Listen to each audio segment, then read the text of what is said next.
In March 2024, a team of faculty and staff led a group of 7 students to El Paso, Texas, to deepen our understanding of the Edgewood College values in the context of immigration and the realities of life at the U.S.-Mexico border.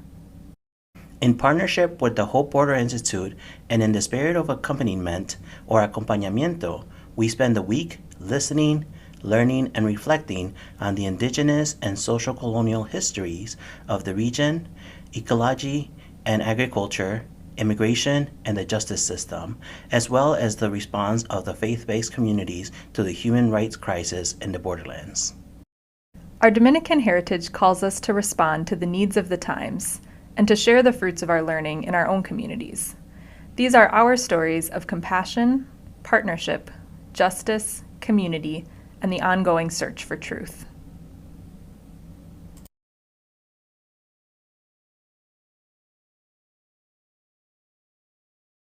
I'm Sister Reg McKillop. I'm Sister Mary Kramer, and I live across the street from the Edgewood campus.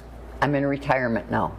I got connected with immigration probably about 65 years ago. There was a letter on our bulletin board at the convent in Omaha, Sacred Heart Convent, that said, we're looking for 2 people to go to Bolivia. And I looked around and I thought, well, I wonder who this letter's for. So I thought, well, maybe it's for me. And they accepted me. They invited me to go to Bolivia with another sister.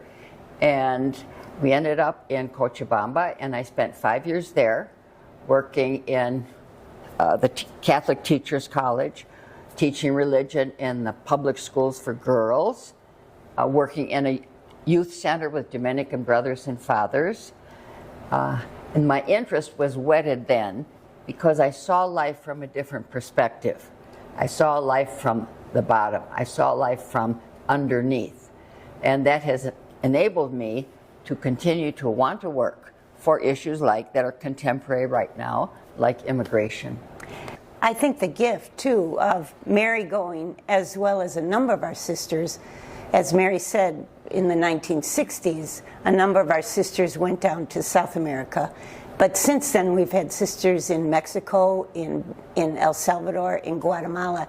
And each time they come back, and as Mary said, helps us see a different perspective and a different understanding of what the situation is in South America and in Central America, which helped us realize what was going on there and why people were coming to the United States.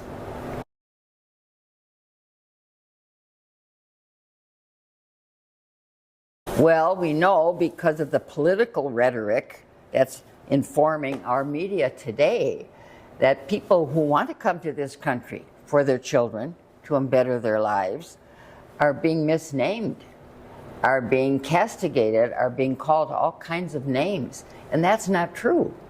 Whether we live in the United States or we live in Latin America, we are all brothers and sisters. You know, we have one God called by different names, but it's still one God who makes us brothers and sisters. And so I think because immigration is an issue of justice, I think we have to stand with the immigrants. And immigration, the issue is also a question of our faith. The call to welcome the stranger, the call to the importance of the dignity of the human person, calls us to respond in ways.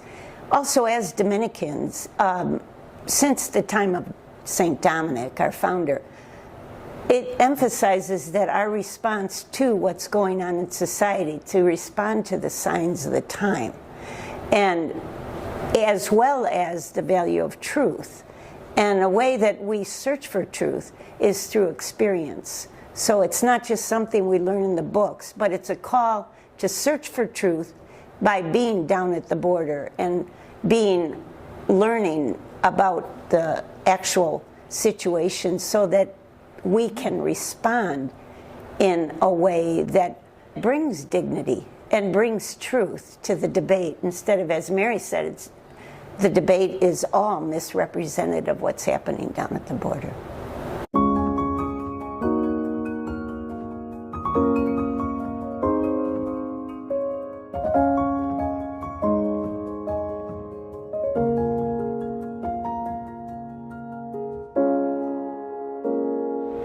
I would say that this trip really emphasized into like truth, being able to understand like the realness of what's happening, and I think I was also looking for like deeper understanding within immigration and what I learned in France and what I could learn also here in the United States.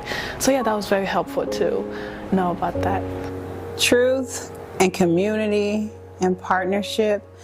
My understanding has been widen and deepen because I was able to see and hear the lived experiences of people who are being directly impacted by the U.S.-Mexico border. And I have so many emotions, and I feel like I got strength to continue to promote truth and value and compassion and love. Agape, that is. Nothing in return, right? Oh, yeah. I found myself feeling a deep sense of justice, witnessing the complexities of immigration, the struggles of families seeking a better life, and the tireless efforts of humanitarian organizations we met.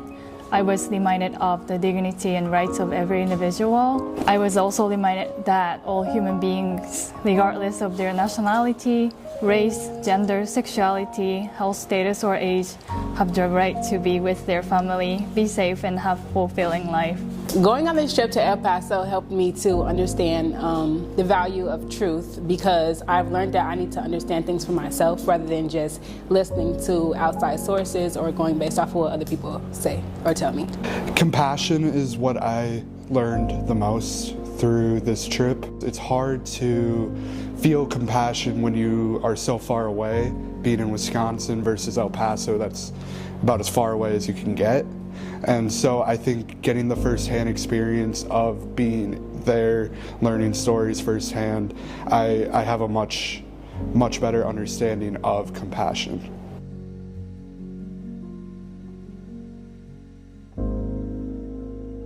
I was deeply moved by the story of a young Honduran mother who was holding her baby in her arms.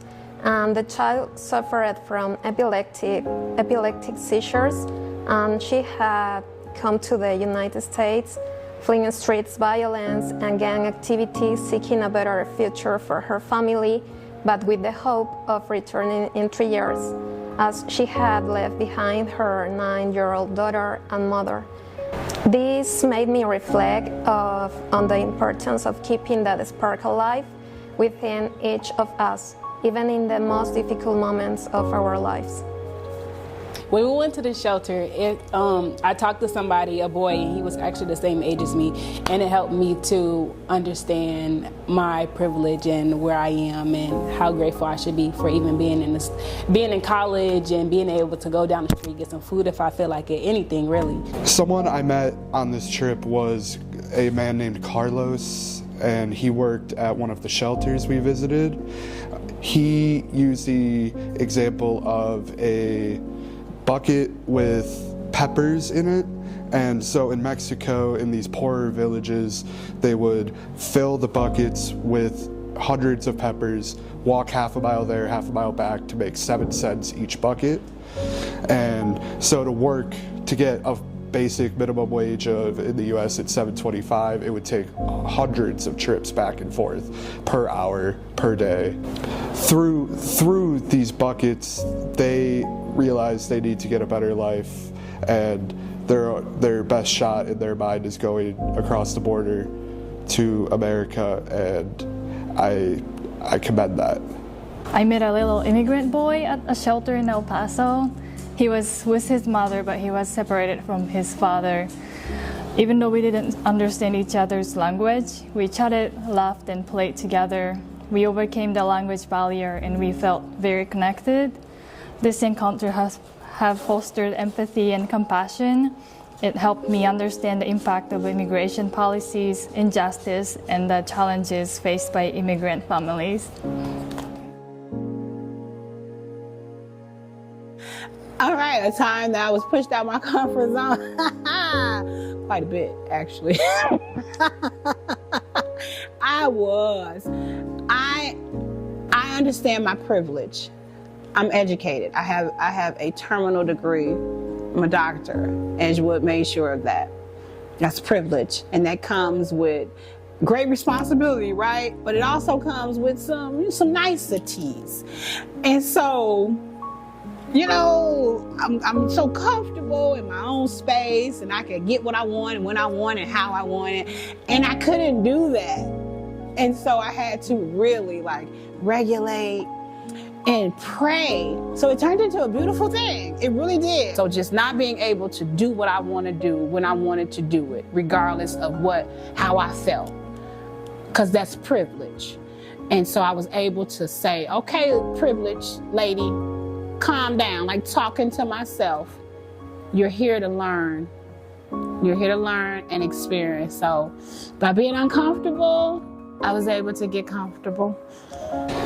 A time that I was uncomfortable was when we went to a shelter at a church, and we were told to go talk to the kids, hang out with them, and it's not that I was so much nervous about what they would think. It was more I was nervous that I didn't speak Spanish, so I didn't understand them. But I was able to realize that in that moment that it didn't matter what I spoke. They just needed a distraction, something to do. That we colored, we played tag, we had a good time, and I learned that I got to get out of my own head sometimes. I would say something that pushed me out of my comfort zone would be living in the community. I think it's harder than people think it is, but at that moment we were all able actually to just come together within the differences that we have. Some people need this and some other people need that, so that was very interesting to work through. Stepping out of my comfort zone and confronting the injustice and inequality that immigrants face daily, I sometimes felt overwhelmed by a mix of emotions such as sadness, frustration, and helplessness. But I also reaffirmed my empathy and solidarity towards them, understanding that compassion goes beyond superficial sympathy and requiring an active commitment to the pursuit of justice and the defense of human rights, as many people dedicate their lives and resources to fight for this cause.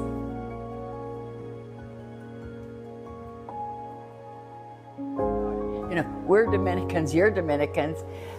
It's all part of a family effort.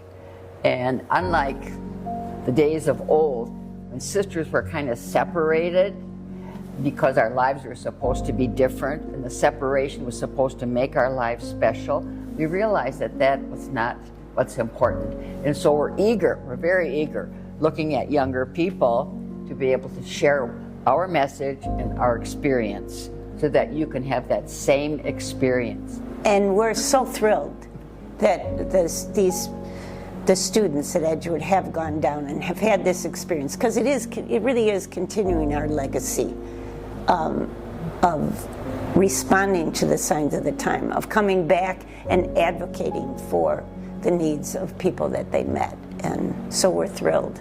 We're very happy.